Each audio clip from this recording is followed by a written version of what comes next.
outside it was seen as a bookstore, but inside, in her little room, Madame Lenormand was predicting the most important events that were to come. She had predicted the fall of the French monarchy that had stood tall for 800 long years. She read the palm of Napoleon Bonaparte. Tsar Alexander of Russia also became a great admirer. Who was Marie Anne Lenormand? You all must be knowing her deck. I have just released the course upon Madame Lenormand's Oracle deck, which was named after her. But who was she? Why is she so famous? What is she so famous for? Born on May 27th, 1772 in Normandy in France.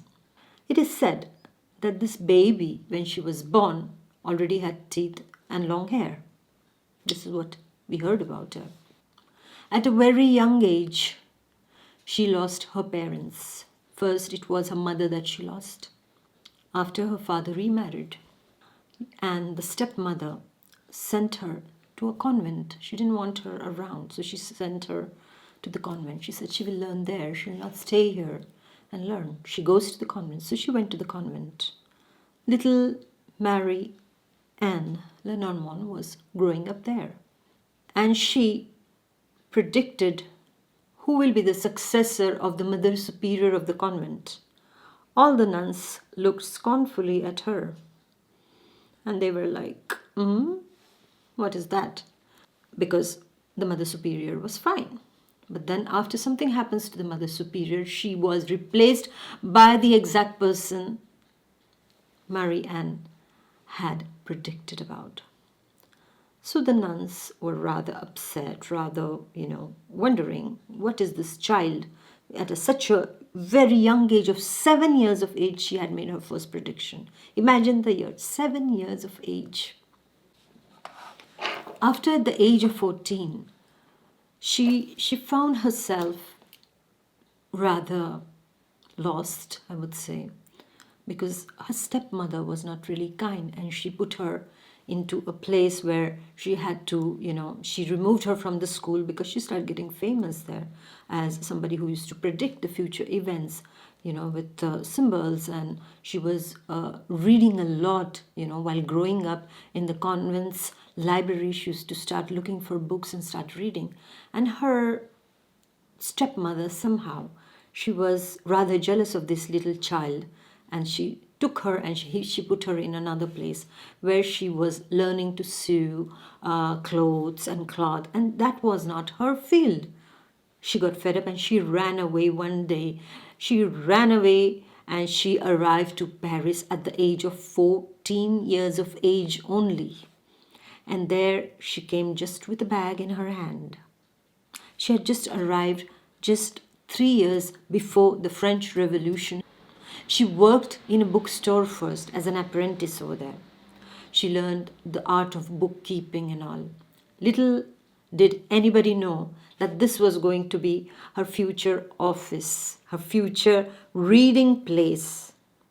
Just outside it was seen as a bookstore, but inside, in her little room, Madame Lenormand was predicting the most important events that were to come. She was well versed with palmistry. She was well versed with tarot readings of that time. It is said that she had traveled to England also, and there she learned also how to read the skull of a person, just, the morphopsychology also. The faces she could read. The skull, according to the skull, she could make out also the person's future. She learned how to read the lines on the palmistry. She learned all that. She was learning all kind of the divination that was available for her at that time. And then, by the age of 17, she was already a professional reader, a professional fortune teller. She set up her cabinet, her office, in 5 Rue de Tournon in Paris. Now, her name was, getting spread gradually, and from ordinary people to, to the royals, to the elite class, her name started buzzing around. She had predicted the fall of the French monarchy that had stood tall for 800 long years. Now, three key revolutionary figures came to her salon of prediction. They were Jean-Paul Marat, the radical journalist, Maximilien Robespierre, architect of the Reign of Terror, Louis-Antoine de Saint-Just. She predicted their violent deaths. They laughed and they scoffed at her. They thought that it was really impossible that all three of them would die at once. So they laughed at her and said, what is she saying, She's gone out of her mind, And all three of them, they died in a year's time. How? Marat was assassinated in his bathtub on July 13th, 1793. Robespierre was executed by guillotine in July 28th, 1794. And Saint-Just was executed by guillotine the same day as Robespierre. So her prediction that all three would die had come true. My dear ones, I consider myself very fortunate that I instantly connected with her oracle, and here I am today, that I have come up with a 6 weeks course just to reveal in front of you Madame Lenormand's oracle. You can predict accurately through that. Just 36 signs and symbols, and that's it. It develops your intuition. People who have already taken this course of mine, we had done a pre-launch, and they can tell you is that the intuition increases. Somehow even no special powers required. So simply I have explained all her cards to you. Today I am imparting that knowledge of hers to you all. So if you are interested, please go in the description box below to avail on this 6-week short course, but it will have a lifelong impact on your life. Either you want it for your professional reasons, you want to become a professional like me, or for personal reasons, like daily you want to see how things are going to turn out, whatever decisions you want to make, be it for your personal life, be it for professional life, be it for your health, or health of a neighbor, of a relative, of your brothers and sisters, of your parents, of your pets, of everyone. I strongly encourage you to enroll yourself to this 6 weeks short course that I have given my all in that, because I really feel this is the key. Reportedly, even she read for Marie Antoinette herself. She attempted to rescue Marie Antoinette. Being a royalist at heart, she was a royalist at heart, and she allegedly tried to save the Queen Marie Antoinette from being beheaded. So she disguised herself as a maid delivering a basket of fruits. She was admitted into the prison where Marie Antoinette was kept.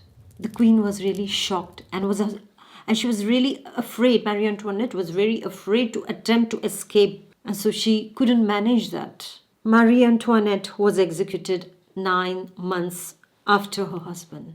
Lenormand also was imprisoned many times because of the predictions also that she used to make, and she was fearless. She used to make her predictions. She didn't bother. Now she knew Napoleon's wife, Joséphine. Somehow she had predicted for Joséphine, who was consulting her also, that she would suffer terrible calamity, but she will survive that, and that she had a brilliant future ahead of her.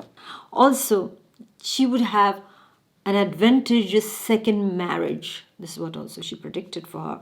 And everything came true.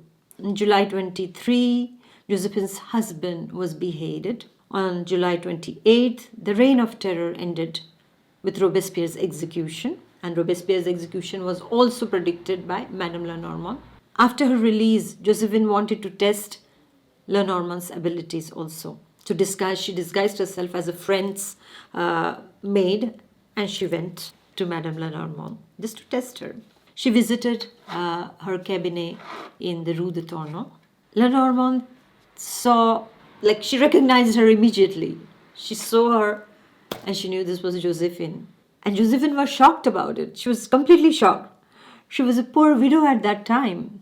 And the famous response of Madame Lenormand was, "Empress, You are mad, my dear. She said that because she was not yet married to Napoleon. But when she saw how she was disguised and she had come as a friend's maid, Madame Lenormand, and she said, Empress, you're mad, my dear. And Joséphine was shocked again. She read the palm of Napoleon Bonaparte also. She said, you would win battles and become a great conqueror. She saw on his hand. Suppose she must have seen his mount of Mars and his sun line. Yeah. And she saw that. And she said, you would be quite an equal to Alexander the Great. She said that to him. She said to him, you will marry a widow and that you would conquer a kingdom. But then she also said to Napoleon Bonaparte is that you will feel like Atlas. You know the Atlas which carries the weight of the world on his back. So she said you will feel like that. And that he would ultimately die in exile. All her predictions about Napoleon Bonaparte came true. On 9th of March 1796, Joséphine married Napoleon Bonaparte. In 1804, Napoleon declared himself as the emperor and Joséphine became the empress. You remember? Empress, you are mad, my dear. And yes, in 1804, she did become the empress. Lenormand's 1795 prediction had come true also. The exile, that Napoleon Bonaparte would finally die in exile, and it did happen. Only one wrong prediction she had made, and that was about her death. Only there, she went wrong. She predicted that she would die at the age of 124. But nobody can predict death so accurately, right? She died at the age of 71. That was all about herself that went wrong. But for everybody else, no matter how much time, a little bit of time gap must be there, but all the predictions came true. Such was her power. Such was her connection to the lines, to the face, to the hair, and her symbols that she used, the cards that she learned to use, every divination art that she had. I believe that she had come already with it all, and she was given a tough life away from home that she could practice all of this that she had already inside of her, and she could become herself to the full potential, to the fullest potential.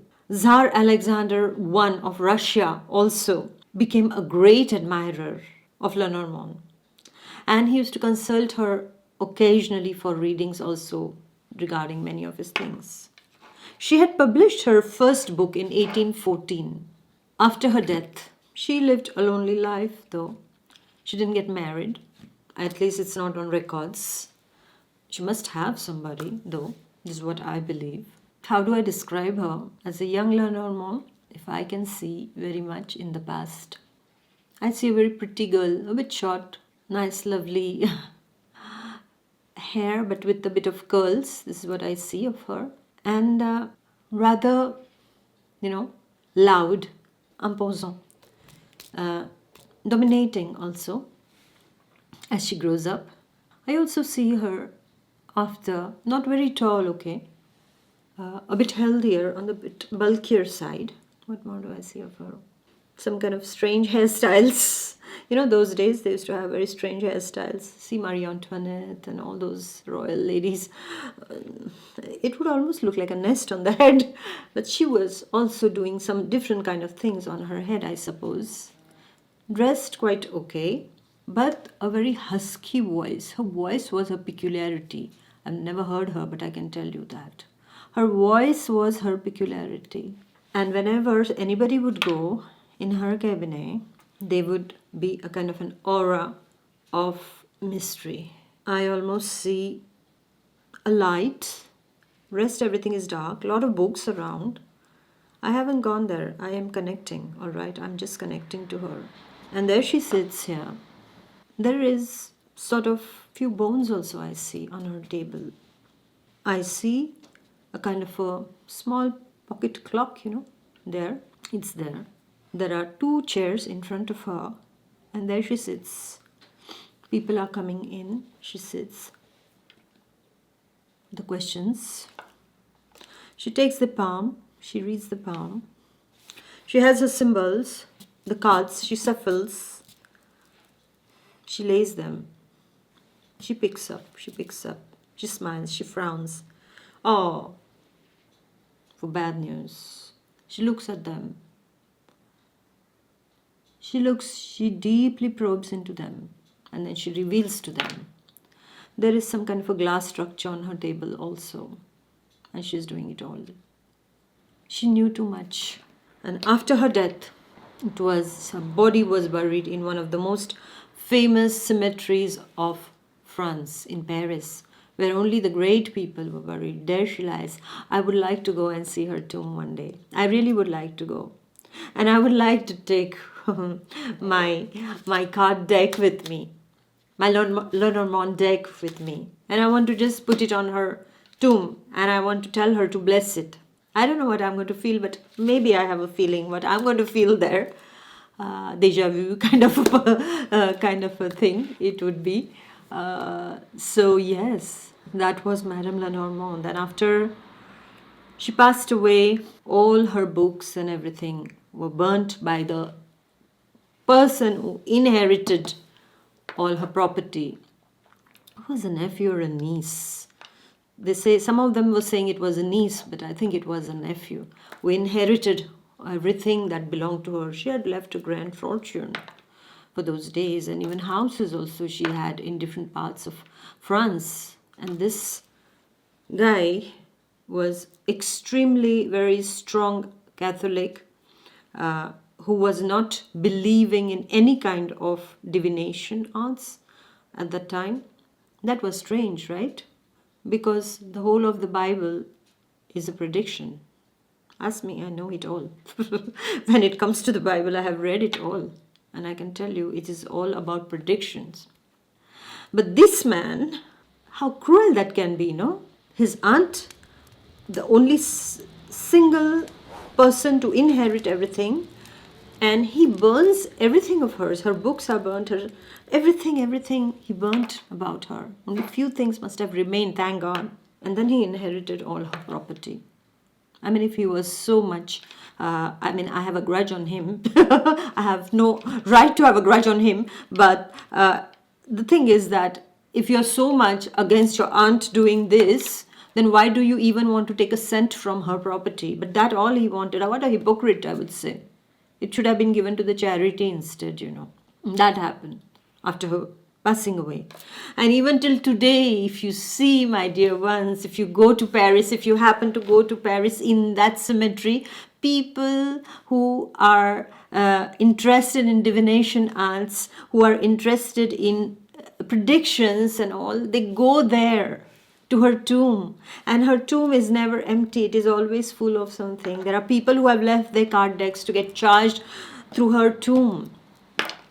This is the legacy that she left behind, the legend Madame Marie Anne Lenormand, that it is. Thank you for listening, and thank you, Madame Anne Marie Lenormand de Paris, Rue de Tournon. Bye-bye. God bless. Bye.